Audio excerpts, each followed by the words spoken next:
एक बार की बात है, एक संत जगन्नाथपुरी से मथुरा की ओर आ रहे थे।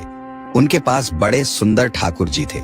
वे संत उन ठाकुर जी को हमेशा साथ ही लिए रहते थे और बड़े प्रेम से उनकी पूजा अर्चना कर लाड लड़ाया करते थे।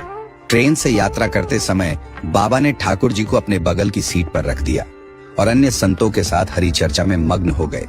जब ट्रेन रुकी और सब संत उतरे, तब वे सत्संग में इतने मग्न हो चुके थे कि झोला गाड़ी में ही रह गया।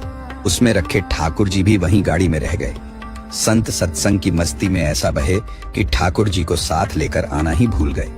बहुत देर बाद जब उस संत के आश्रम पर सब संत पहुंचे और भोजन प्रसाद पाने का समय आया, तो उन प्रेमी संत ने अपने ठाकुर जी को खोजा और देखा कि हाय, हमारे ठाकुर जी तो हैं ही नहीं।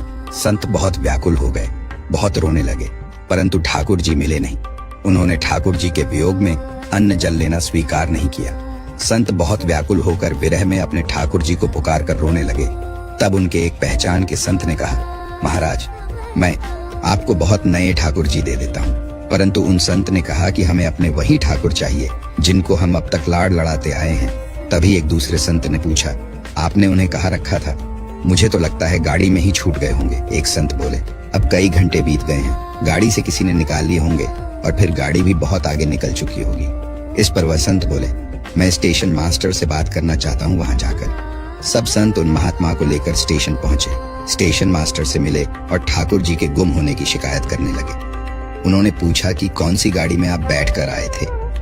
संतों ने गाड़ी का नाम स्टेशन मास्टर को बताया तो वह कहने लगा, महाराज, कई घंटे हो गए, यही वाली गाड़ी ही तो यहाँ खड़ी हो गई है और किसी प्रकार भी आगे नहीं बढ़ रही है। न कोई खराबी है और न अन्य कोई दिक्कत। कई सारे इंजीनियर सब कुछ चेक कर चुके हैं, परंतु कोई खराबी दिखती ही नहीं। महात्मा जी बोले, अभी आगे बढ़ेगी, मेरे बिना मेरे प्यारे कहीं और कैसे चले जाएंगे। वे महात्मा ट्रेन के डिब्बे के अंदर गए और ठाकुर जी वहीं रखे हुए थे जहां महात्मा ने उन्हें पधराया था। अपने ठाकुर जी को महात्मा ने गले लगाया और जैसे ही महात्मा जी उतरे, गाड़ी आगे बढ़ने लग गई। ट्रेन का चालक, स्टेशन मास्टर तथा सभी इंजीनियर आश्चर्य में पड़ गए और बाद में उन्होंने जब यह पूरी लीला सुनी तो वे गदगद हो गए। उसके बाद वे सभी जो वहां उपस्थित थे, उन सभी ने अपना जीवन संत और भगवंत की सेवा में लगा दिया। भक्तों, भगवान जी भी खुद कहते हैं ना, भक्त जहां ममपग धरे तहां धरूं में हाथ, सदा संग लाग्यो फिरूं, कभू न छोड़ू साथ। मेरा चैनल को सब्सक्राइब करो और वीडियो को लाइक करो।